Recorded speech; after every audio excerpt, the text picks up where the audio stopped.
There were moments when men's cruelty could not be explained. It had to be seen.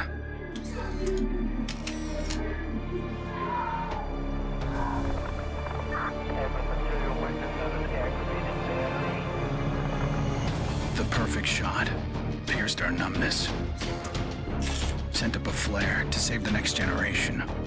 It said, "This is where we've been. Don't follow." Then there was no one left to heed the warning. The only one left to save was yourself.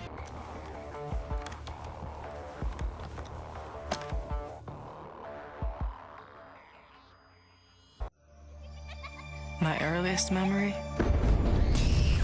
is war. It was a conflict so complex that it could never be resolved.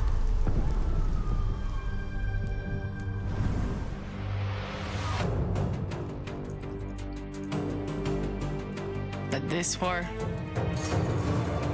isn't complicated.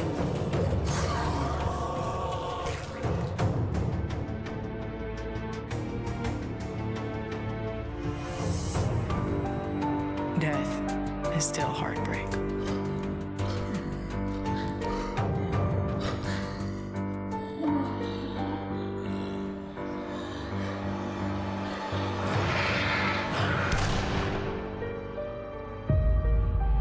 But a kill is a kill.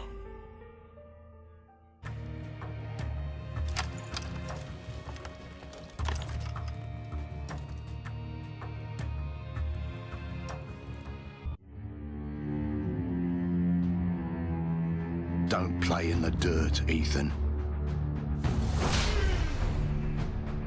Stop fighting, Ethan. Be polite, Ethan.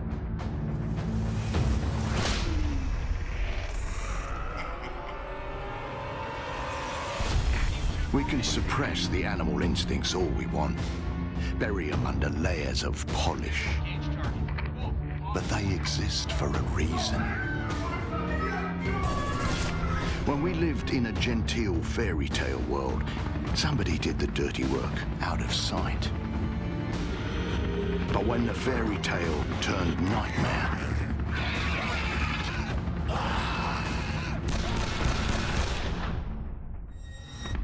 those instincts were the only thing that kept us alive.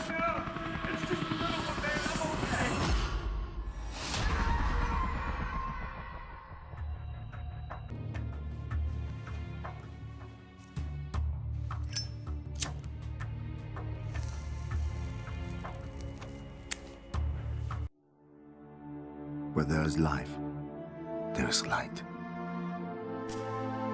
The glow of hope. At times, it burns brightly, but dwindles and fades.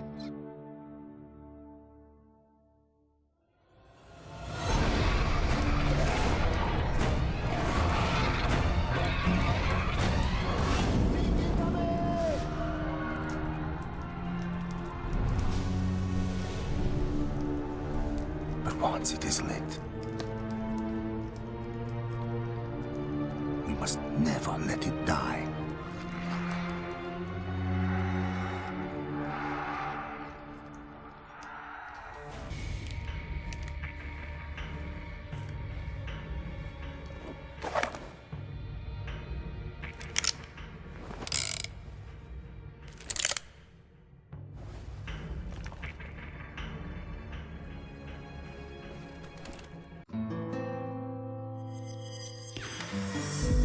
I was born into this life. I suffered for it. And reaped the rewards. I could tell you that I didn't want it. That I tried to get out. Don't move, scumbag! But I got no reason to lie anymore.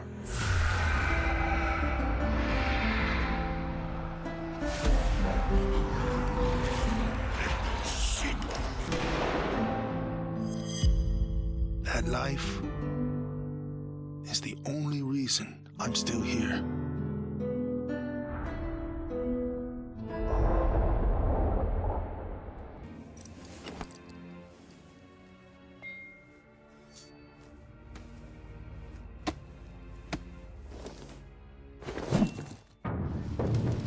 We're so small, really.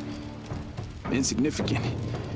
In the grand scheme, one life means so little. You dedicate yourself to a principle. But in the end, it's out of your control.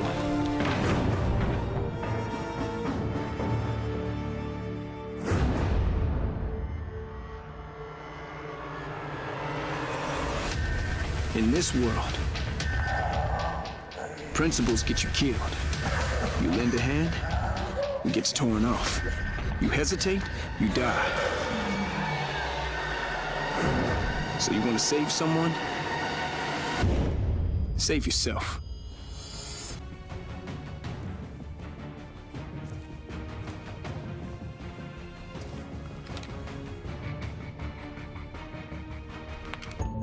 To all my classmates who alienated me because I was different.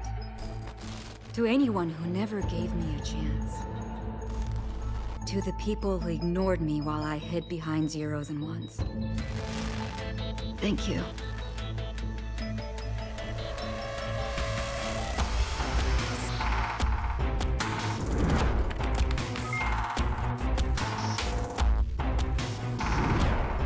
Without you, I would never have made it this far.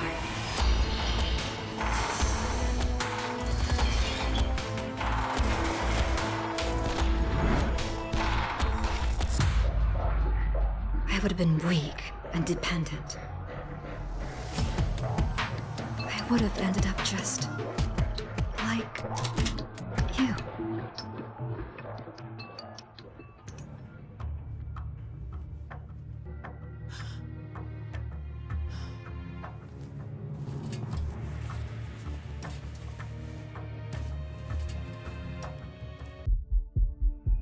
There's never a moment when you forget. It's there when you fall asleep, and when you wake up. You keep going over the things you should have done. I should have stayed home that day. I should have held on.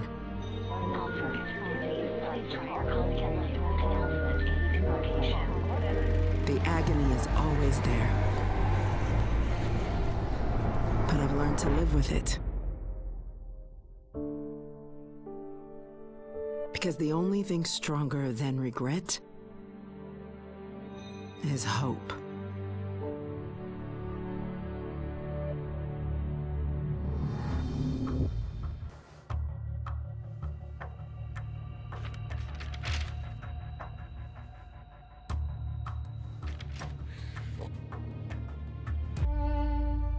I was never afraid of Cachet the Deathless. I laughed at the fairy tale of this undead phantom. A woman of science would never fear such silliness. But what do we know?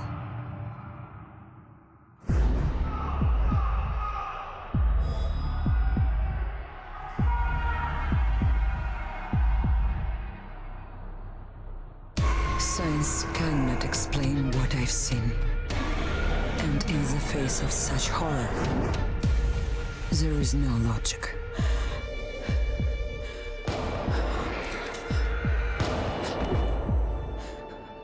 Only faith.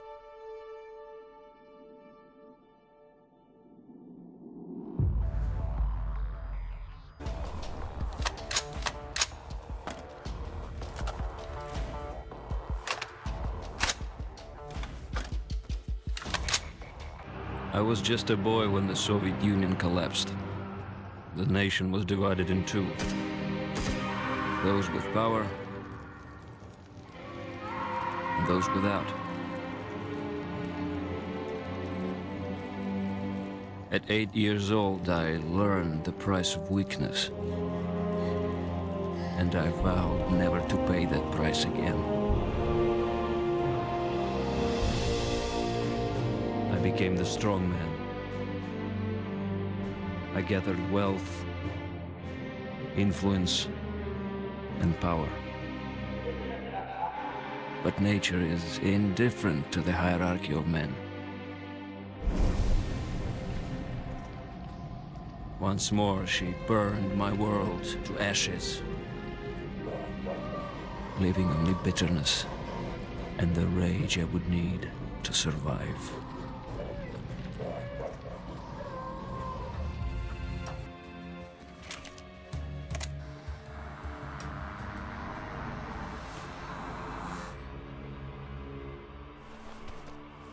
People don't believe something can happen until it does. They live in cheerful ignorance of the coming storm. I could see nothing else. When it finally arrived, I felt relief. At least now the danger had taken shape. Now, I had a target.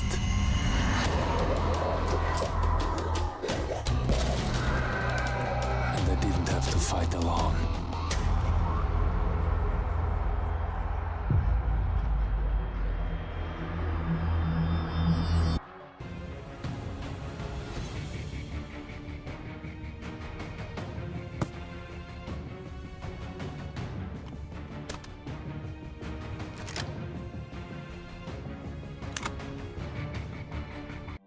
I will not be welcome in the kingdom of heaven.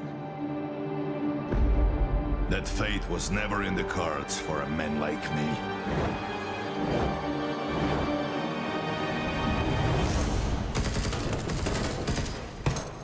The Lord had other plans.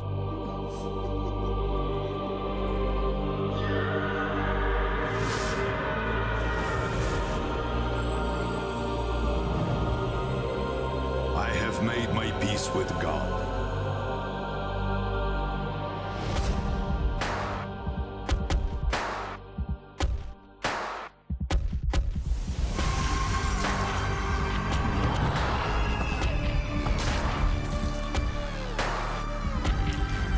He is with me in this life. And that is enough.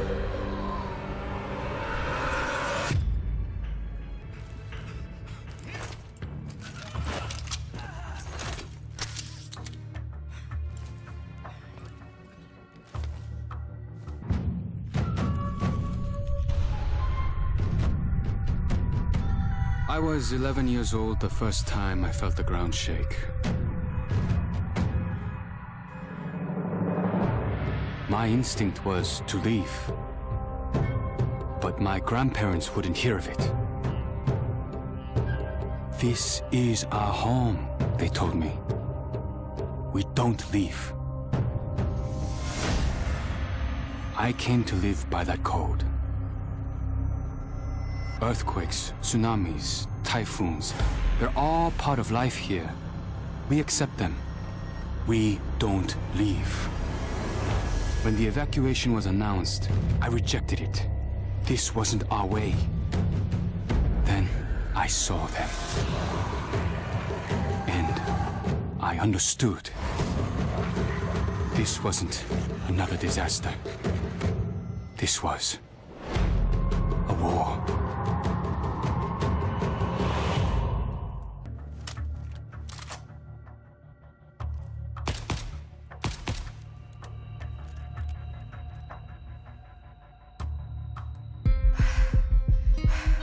Nobody expected a 9-year-old girl from Tokyo to be fascinated by guns.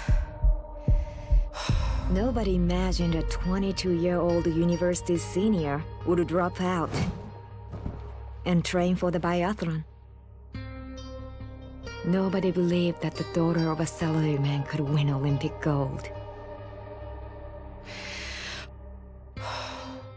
And nobody predicted that a necrotic plague would decimate our planet's population.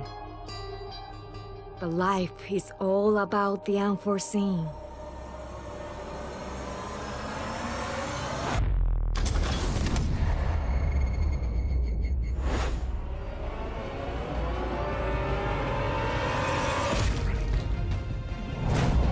And nobody saw me coming either.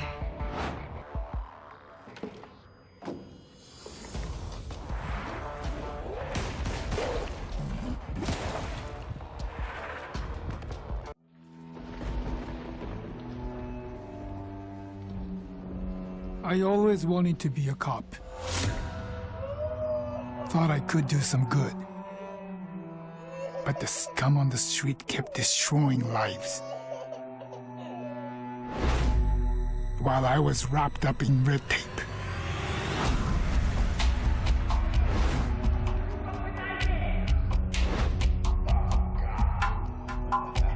Shackled by senseless laws.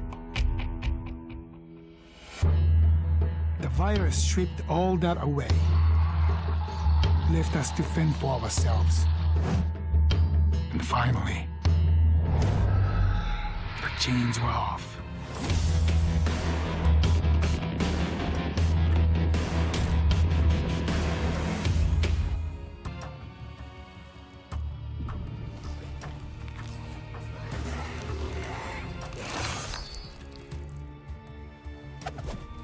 Growing up in Tokyo, you either became a salaryman, or you were a waste.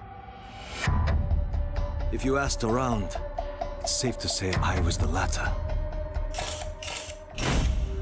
They said I lacked self-control, that I shamed my family. So my father sent me off to relatives in the States.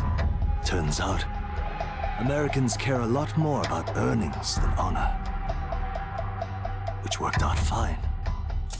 Until the Zeke showed up.